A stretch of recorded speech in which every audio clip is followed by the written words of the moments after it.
So మనము acupressure అంటే మన మర్మ చికిత్సలో ఉన్న ప్రత్యేకతలు నేను చెప్తాను ఈరోజు.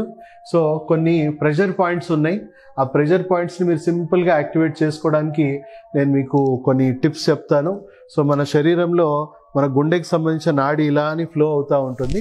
సో మన గుండెకి దగ్గరలో ఉన్న నాడులన్నీ కూడా ఇది చాలా ఇంపార్టెంట్ నాడి, హార్ట్ మెరిడియన్ అని కూడా అంటారు. సో ఈ హార్ట్ మెరిడియన్ని ఈ ప్రెషర్ పాయింట్స్ని యాక్టివేట్ చేసుకోవడానికి, అంటే ఇవి చేయడం వల్ల ఏమవుతుందంటే గుండెలో ఉన్న ఎనర్జీ బ్లాక్స్ ఎప్పటికప్పుడు మనకి రిలీజ్ అయిపోయి మనకి గుండె అనేది రక్త ప్రసరణ కానీ ఎనర్జీ సర్క్యులేషన్ అనేది ఎప్పుడు కూడా ప్రవాహం అనేది ఫ్రీగా ఉంటుంది. సో దాన్ని మీరు రోజువారీగా యాక్టివేట్ చేసుకోవడానికి మీకు కొన్ని నేను చూపిస్తాను, చిట్కాలు చూపిస్తాను. సో ఇక్కడ నుంచి నాడీ ఫ్లో అవుతుంది కాబట్టి మీరు రోజు ఇలా ట్యాప్ చేసుకోండి. ఫస్ట్ ఇలా ట్యాప్ చేసుకోండి. సో సెకండ్ స్టెప్ వచ్చేసి ఇట్లా ఈ నాడులని ట్యాప్ చేయండి. అలాగే రెండు వైపులో కూడా ఇలా ట్యాప్ చేసుకోండి.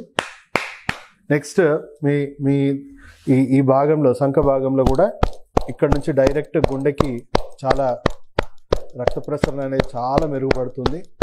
సో ఎనర్జీ ఫ్లో అనేది అంతటా ఉంటుంది కాబట్టి ఇక్కడ కూడా దీని ఆపోజిట్ సైడ్ కూడా మనం చేసుకోవాలి. ఎందుకంటే ఈవెన్ అంటే లేడీస్కి కొంచెం సెంటర్లో ఉంటుంది గుండె. సో ఎక్కువగా వాళ్ళకి రెండు వైపులా చేసుకుంటే ఇంకా మంచిది. సో అలా మీరు పూర్తిగా రోజు మార్నింగ్ ఒక 5 to 10 minutes ఈ విధంగా ఈ ట్యాపింగ్ థెరపీ అనేది చేసుకోవడం వల్ల శరీరంలో ఉన్న నాడులు ఎప్పటికప్పుడు బ్లాకేజెస్ అనేవి, ఎనర్జీ బ్లాక్స్ అనేవి ఫ్రీ అవుతూ ఉంటాయి. దానివల్ల గుండె జబ్బు ఎవరికైనా ఉన్నా వాళ్ళకి మెల్లిమెల్లిగా అది రివర్స్ అవ్వడం అనేది జరుగుతుంది. అండ్ మీకు ఆల్రెడీ ఎమర్జెన్సీలో మీకు ఎవ్వరూ లేనప్పుడు మీకే హార్ట్ అటాక్ వచ్చింది అనుకుందాం. సో ఈ ఎంబడే ఇక్కడ కానీ మీరు ఇమీడియట్గా ట్యాపింగ్ అనేది స్టార్ట్ చేయండి.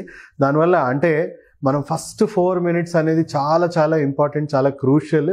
సో మీరు అంబులెన్స్ వచ్చేలోపు లేదా హాస్పిటల్కి వెళ్ళే ముందే మీరు ఈ ట్యాపింగ్ అనేది స్టార్ట్ చేశారనుకోండి, అవుట్ ఆఫ్ 10, 8 జనాలకి వాళ్ళకు హాస్పిటల్ పోకముందే వాళ్ళకి హార్ట్ అటాక్ నుంచి ఇమీడియట్గా ఉపశమనం అనేది పొందుతుంది. హార్ట్ పంపింగ్ అనేది మళ్ళీ నార్మల్సీకి రిస్టోర్ అయ్యి మళ్ళీ నార్మల్ సర్క్యులేషన్ అనేది రిస్టోర్ అయ్యే అవకాశం ఉంది.